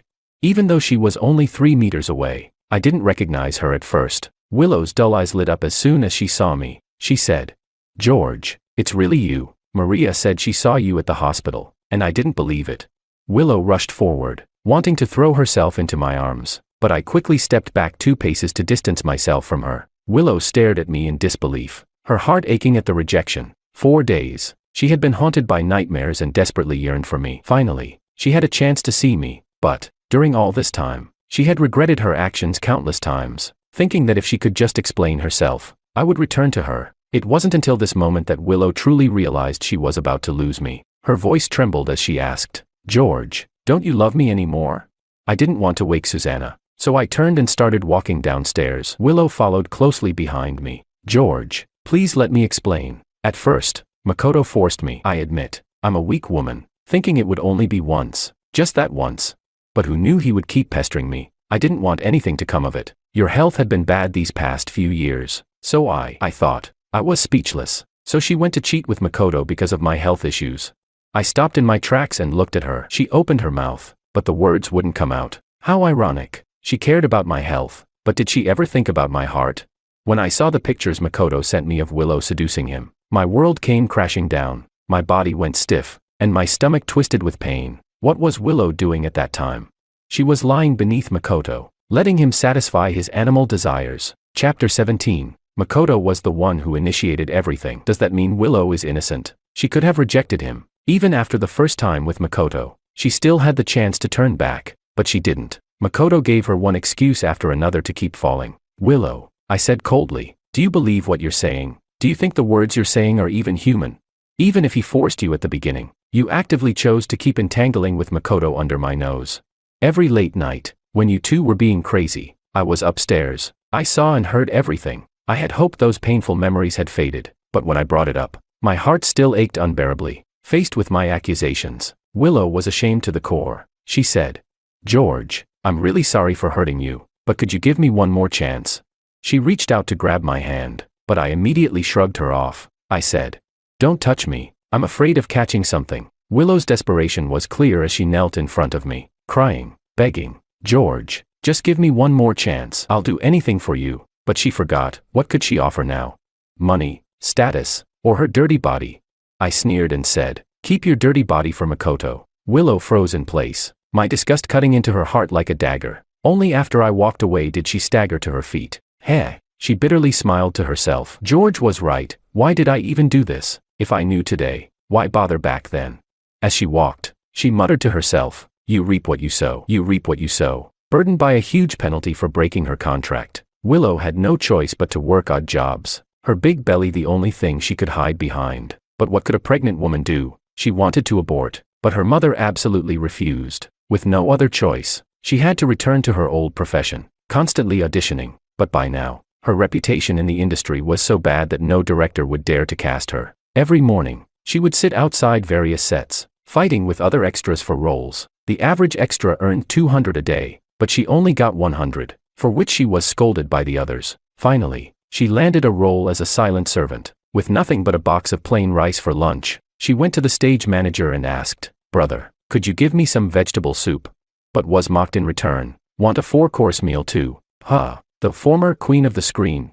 She sat in a corner of the set, eating rice with water. After a whole day of shooting, starving and exhausted, when she went to collect her pay, she was told there was no salary. The stage manager said, the director said, "You're a bad actress, so all your scenes have been cut. We haven't even asked you for compensation for wasting your time. Now, hurry up and leave." From then on, she only got roles as corpses, and the more tragic the death, the better. One day, she got a call for another audition. The person asked, $500 a day, are you in?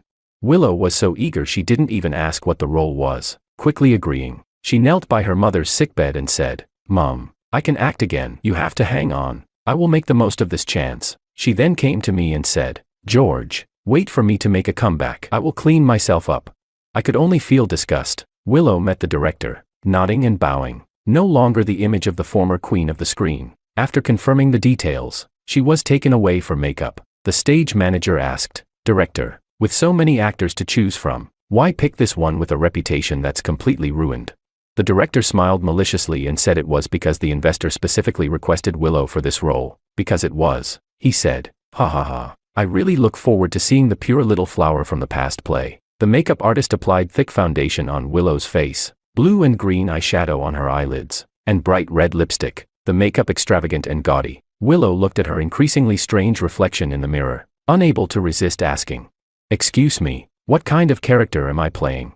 The makeup artist, already aware of her scandal with Makoto, didn't bother to answer her, rolling her eyes and saying, "I don't know." Willow wisely kept her mouth shut. She thought to herself that as long as she could act again, even if it was a beggar or a thief, she was willing. When she changed into leopard print shorts and a camisole and arrived at the set, she finally realized that her role was that of a street prostitute. Willow gritted her teeth and played along. The leading lady was once an actress who couldn't even hold a candle to Willow, but now she had become a first-tier star. She said, "Oh, isn't this the once great Lou, the queen of the screen? How did you fall to the role of a street prostitute? Ha ha ha." Her sarcastic words drew loud laughter from the entire set, and Willow's face turned bright red with embarrassment. But she couldn't lash out. She could only smile and stand there. The first scene had her standing in the red light district, trying to attract customers. Willow endured the humiliation, trying to strike a seductive pose. The leading lady arrogantly delivered her line, "You don't know how to keep your dignity. Any men can climb on top of you. You're so cheap."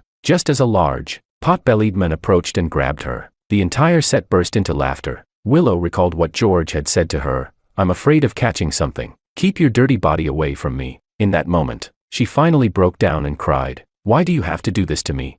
Not far away, the investor, arms crossed, sneered and said, "Why, don't you know what you did? You're a trashy person." On the phone, my friend told me that he had arranged for Willow to play the street prostitute role, and I felt a mix of amusement and pity. He said, "George, you know Willow playing a street prostitute? She looks so ugly." Ha ha ha. I laughed along for a moment before responding, "Thanks, brother. But from now on, this person really has nothing to do with me." After hanging up, I saw a post on Facebook. Former queen of the screen now reduced to playing a street prostitute. Breakdown on set. The comments from netizens were even more merciless. Deserved. She should be playing a street prostitute after being so promiscuous.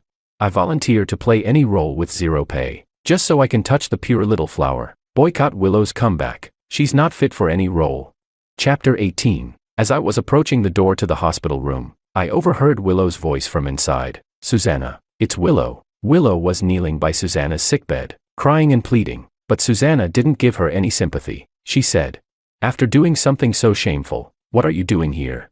"Susanna, I truly know I was wrong. Please, help me talk to George. I can't live without him." Willow went on and on, expressing her guilt toward me, swearing she would love only me for the rest of her life. Susanna, though, couldn't help but soften her heart a little. She said, "I heard from George that you're pregnant with someone else's child." "Willow, listen to me, live a simple life. Stop chasing these illusions." Willow blankly repeated, "Pregnant, pregnant." She looked down at her belly. Yes, if it wasn't for Makoto's child, would George have forgiven her? I didn't want Susanna to be disturbed any longer. I pushed the door open and said coldly, "Leave. Don't come back to disturb Susanna anymore, and don't come looking for me." Willow grabbed my hand, her eyes shining with hope. She said, "George, is it true that as long as I don't have Makoto's child anymore, you'll forgive me?"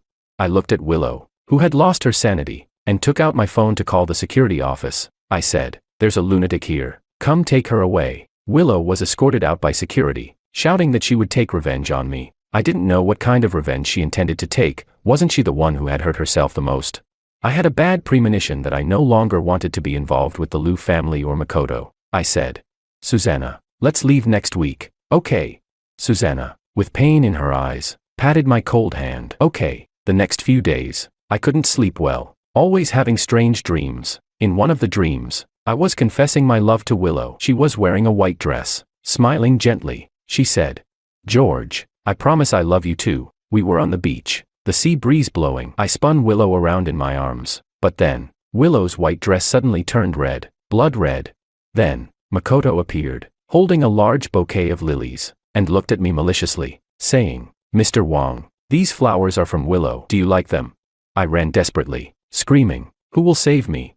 Not far away, Willow looked at me coldly and said, George, Makoto is the father of the child in my belly. Ha ha. Her laugh was deafening, and I woke up in a cold sweat. Mr. Wong, your situation is classified as PTSD, post-traumatic stress disorder. We recommend medication and psychological counseling. I couldn't help but smile at the diagnosis. I thought the trauma was behind me, but I didn't realize that it had been buried deep inside me like a seed. Willow's repeated appearances had activated that seed. When Susanna found out, she scolded Willow fiercely and then took my hand, wanting to leave immediately. We're leaving. Let's get far away from these lunatics. I smiled and nodded. Every day, Willow showed up downstairs at the hospital, desperately begging for my forgiveness. I watched from the window as security drove her away like a stray dog. I felt no pity for her, only relief. Willow, good deeds bring good rewards, and bad deeds bring bad rewards. Heaven's punishment for Willow was the loss of her career and status, but Makoto's punishment was still ongoing. Since we moved to the old, run-down house in the suburbs, our quality of life had dropped significantly. At first, Makoto naively thought that the starving camel is still bigger than the horse. He believed that as long as he clung to Willow, they would eventually live a good life. But soon he realized that Willow had no money left, and her belly was growing bigger every day. After graduating from university, Makoto had never held a proper job. His pride made him too selective. He looked down on jobs that paid well but weren't glamorous, while jobs with a decent salary didn't meet his standards. When he saw others making money from live streaming, he decided to try it too. Using borderline streaming, Chapter 19, he said, Ladies, you can take off your coats, but don't forget to send a gift to this little brother of yours. He was wearing a deep V-neck suit, his chest and abs faintly visible. Someone in the live stream recognized him and said, Oh, isn't that the little third party? Guess he and Willow make a perfect match. Scumbag and bitch. Makoto, far from feeling ashamed, actually seemed proud. He changed his screen name to Pure Little Brother. Behind the scenes, he was even selling the unspeakable videos of him and Willow at a low price. Willow's mother was lying in her bedroom, so angry that her blood pressure shot up. You wretch, you've disgraced the Liu family.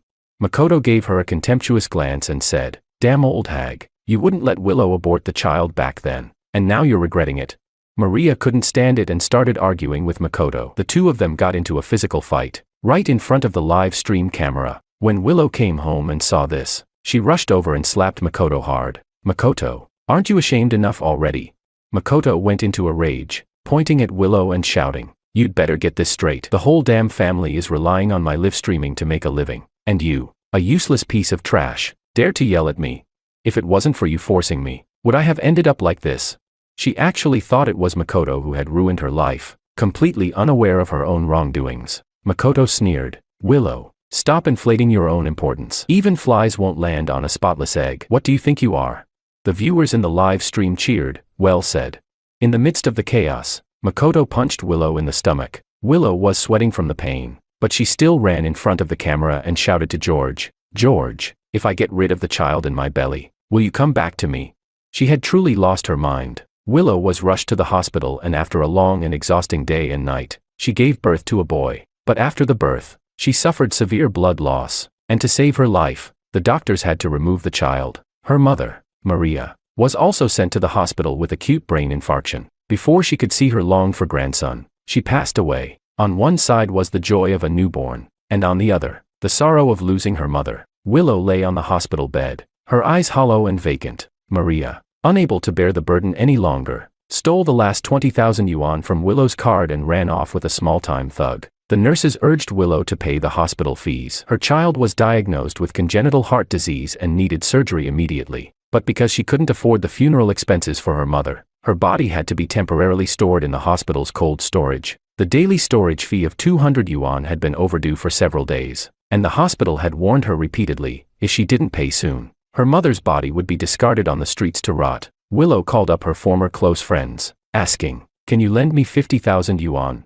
A friend who used to be close enough to share a cup of milk tea mocked her, saying, Lending you money would be like throwing a meat bun to a dog, nothing will come back. Do you still think you're a movie queen? My dog's life is better than yours. Willow looked at the few contacts left in her phone. All of them had blocked her. It was only now that she realized she had nothing left. I had just finalized Susanna's discharge date with the attending doctor and booked the flight tickets. As I stepped out of the doctor's office, I saw Willow standing barefoot at the door. As soon as she saw me, She rushed over and grabbed my hand tightly. She said, "George, I've given birth to the child. See, my belly is empty now. Will you forgive me?"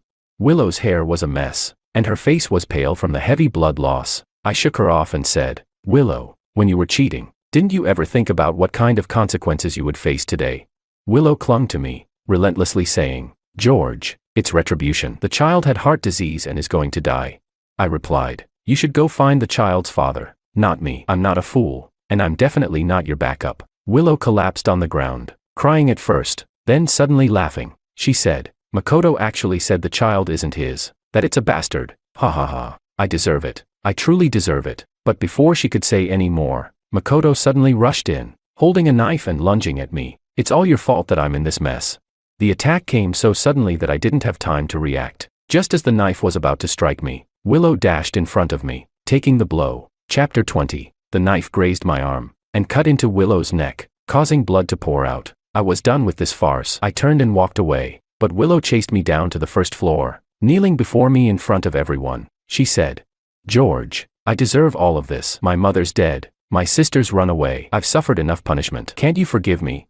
I had long since seen through her selfishness and cold-heartedness, and I exposed her without mercy. "Willow, you're only remorseful because you've lost your status as a movie queen and all the money. It's not because you truly feel sorry for me. If you were still an actress today, would you even think cheating was wrong? You keep saying you're innocent, but was anyone holding a knife to your neck, forcing you to sleep with Makoto? If you really believe you deserve punishment, then stop dragging me into your already ruined life." I had no intention of getting involved with her any longer. Susanna's discharge had already been arranged, and tomorrow we'd fly back to Finland. I'd received the notification for my re-examination. I would no longer give up on my music dream for anyone. "George, I told you I would take revenge for you." I was confused by her words. Suddenly, the crowd gathered around shouted, "She's holding a child." Willow had actually brought out the child from the ICU. Willow had truly gone mad. As she went insane, the crowd surged forward to restrain her, and someone called the police. I took one last look at Willow, turned, and left without looking back. Willow tried to get up and chase me, but the arriving police officers pinned her to the ground. Her face was streaked with tears and snot. She pleaded, "George, please don't leave, don't leave." Her hoarse cries were soon silenced by the police officers' stun guns. At the airport, I pushed Susanna onto the plane for our long journey, though my PTSD was still severe and required long-term medication. I believed the dark clouds would eventually clear. If I couldn't see the boat pass through, I would climb over mountains. After I brought Susanna back, the house I rented was a bit cramped. Since I had already immigrated, I decided to buy a detached villa. In December, I was busy with the final preparations for my re-examination. I found a quiet mountain forest to practice my cello. I sat in the middle of the forest, closed my eyes, and played a beautiful melody. As I finished the piece, applause suddenly rang out behind me. A voice said, "Bach's Prelude in G major, Bach in the Rain. Your cello technique is really impressive." I turned my head in the direction of the voice and saw a young Asian girl standing behind me, holding a cello as well. I asked, "Hello, I'm George. May I know your name?" The girl nodded and said, "Hello, my name is Anna." Maybe it was because we were both in a foreign country, but when I met Anna, I lowered my guard. We started talking, and I said, "I've been in Vienna for more than 2 months." She was 2 years younger than me, and she turned out to be a freshman at the Vienna University of Music and Performing Arts. She had come to Austria for high school and stayed in Vienna because of her love for music. She had already settled in Vienna. She asked, "And you, why did you choose to live here?" I thought carefully and then replied, "Because I've always had my own music dream. I once gave up on music because of certain people and things, but Vienna is the music paradise in my heart, so I came here." Anna nodded in agreement and said, "But aren't you afraid of the hardships? Studying music is a difficult road." I smiled and said, "No matter how hard the road is, it will eventually have an end, right?" We talked a lot, about music, about dreams. I invited her to dinner, saying that Susanna's cooking was excellent. During dinner, she said, "Wow, I really haven't had such authentic Chinese food in 2 years." Anna kept praising Susanna's cooking. Susanna was flattered by the compliments. She said, "This child's got such a sweet tongue. If you ever want to eat hometown dishes, just come find Susanna. I'll make them for you." Anna looked at me, and carefully asked, "Is that really okay?" When I nodded, she broke into a smile. The next day, we ran into each other again outside the exam hall. She said, "George, good luck." I replied, "Anna, good luck." We exchanged a confident smile and walked into the exam hall with full confidence. Chapter 21. During the days of waiting for the re-examination results, Anna kept finding excuses to come over to my house. Sometimes she would claim she had run out of salt and drop by for a meal. Other times, she'd say her heating was broken and needed to warm up. Susanna noticed that Anna had developed feelings for me and tentatively asked, "Anna's a good kid. What do you think?" I remained silent. Susanna sighed and said, "George, I'm really happy you've picked up your music dream again. It shows that you're willing to start over. People have to keep moving forward." I looked at Susanna and said, "Susanna, give me some more time." I could see what Anna was hinting at, but I needed time. The day before Christmas, I finally received the acceptance email from the Vienna University of Music and Performing Arts. I clicked the confirmation button and nearly jumped up with excitement. Susanna laughed at me, still as mischievous as when you were a child. At the same time, Anna also received her acceptance email and came running to share the news with me. Before I knew it, it was time for school. I walked into the music hall of my dreams, carrying my cello, gazing at the portraits of world-renowned musicians born in Vienna. There were Mozart, Haydn, Beethoven, Schubert. In this lifetime, I would accompany music and realize my own life's value. "George." I turned around, and Anna was standing not far away, smiling brightly. 1 year later, I received some news. After I left, the hospital had set a date for the surgery on Willow's child. But in the end, Willow's child didn't make it to that day. Makoto was arrested by the police for intentional injury and was detained in the holding cell for half a month before being released. During this time, Willow hastily buried her mother in a desolate field with no headstone. She bowed heavily before the grave and said, "Mom, once I finish what I need to do, I'll come join you." She bought a knife from a nearby store and headed for the suburbs. She returned to the old house in the suburbs where Makoto had been staying since he was released from the detention center. After locking the door behind her, Willow stabbed Makoto before he even realized what was happening. She said, "Go find him, kneel down, and apologize. Beg for his forgiveness." Afterwards, Willow called the police herself. By the time they arrived, Makoto was already lying in a pool of blood. Willow, covered in blood, sat blankly on the sofa, murmuring to herself, "George, I avenged you. Come back soon." Willow was eventually convicted of intentional homicide and sentenced to life imprisonment. While being transferred to a different prison, she was diagnosed with a terminal illness in its late stages. Out of humanitarian concern, she was sent to the hospital for free treatment. The excruciating pain of the terminal illness often left Willow curled up on her bed crying in agony. Unable to bear it any longer, she ran to the rooftop and jumped. She died on the spot. The promise Willow made years ago, "George, I will only love you in this life. If not, let me be disgraced and die a miserable death," had tragically come true. The hospital staff said she left behind a letter for me and asked if they should send it. I refused and said, "Just burn it for me, along with the painful memories of the past 8 years. Let it all be burned away." Chapter 22. I went to see the psychologist for the last time. The doctor, with his broken Chinese, said to me, "Congratulations, George. You can stop the medication now." The nightmares that had once haunted me finally dissipated. I walked briskly down the street, feeling lighter and more at ease than I had ever felt before. And through this long, difficult journey, I was grateful to have had Susanna by my side. Of course, there was also Anna, who, every day, seemed like a little sunbeam, always laughing and dancing around me. Maybe, just like Susanna said, it was time for me to start over. Before I knew it, Christmas arrived in Vienna. Early in the morning, a loud knock on the door woke me from my sleep. I opened the door, half dazed, and there it was, a huge Christmas tree standing on my doorstep. I was startled. Anna peeked out from behind the tree. "Merry Christmas." I couldn't help but laugh. She pretended to be angry, hands on her hips. "George, aren't you going to help me bring the Christmas tree inside?" I affectionately patted her on the head, rolled up my sleeves, and helped carry the tree into the living room. Together, we decorated the tree, hanging candles, baubles, and stars. Anna also brought over some gift boxes and piled them under the tree. I picked up one of the hefty gift boxes and asked her, "Are there really gifts inside?" She mysteriously snatched it back and placed it under the tree, saying, "We'll open them together tomorrow." I teased, "Pfft, I'm not interested in opening it." While Anna was on a ladder hanging Christmas hats, I couldn't resist my curiosity and secretly opened one of the boxes. Inside was a newly composed piece of music. "Do you like it?" Anna appeared behind me, though I hadn't heard her approach. She said, "This is a piece I composed over 3 months. It's a cello duet." Her eyes sparkled as she looked at me, her breath so close that I felt a sense of comfort I hadn't felt in a long time. After dinner, Susanna, Anna, and I went for a stroll in the streets. Vienna had dressed itself in its Christmas best, with adults and children alike wearing Santa suits. Even the cats and dogs were dressed in Christmas costumes. Anna somehow managed to find some Santa hats and put one on herself, one on me, and one on Susanna. She even stuck a fake beard on me, saying, "George, you're Santa Claus. I'm going to make a wish, and you have to help me make it come true."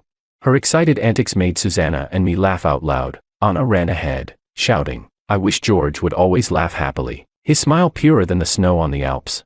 And Susanna would become even more beautiful, the most beautiful Susanna in the world." I couldn't help but agree with Susanna. Anna really was a charmer, I said. "You're really sweet. No wonder Susanna likes you so much. She keeps calling you Anna, Anna, and says she wants to adopt you as her goddaughter." Susanna quickly added, "Then I'd have both a son and a daughter."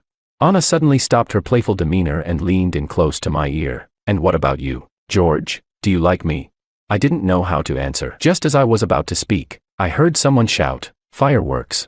Brilliant fireworks cascaded down from the sky, accompanied by fleeting shooting stars, beautiful like a fairy tale. Stars travel through billions of light years to meet humanity here, just like we crossed all those latitudes and longitudes to meet each other in Vienna. Anna turned to look at me, bathed in the glow of the aurora, and confessed seriously, "I want to hug you." For all the overwhelming love I feel, I turned to face her, saying, "Anna, I think I'm more suited for this." She gasped, covering her mouth, and tears began to well up in her eyes. I asked, "Anna, would you like to play a piece with me?"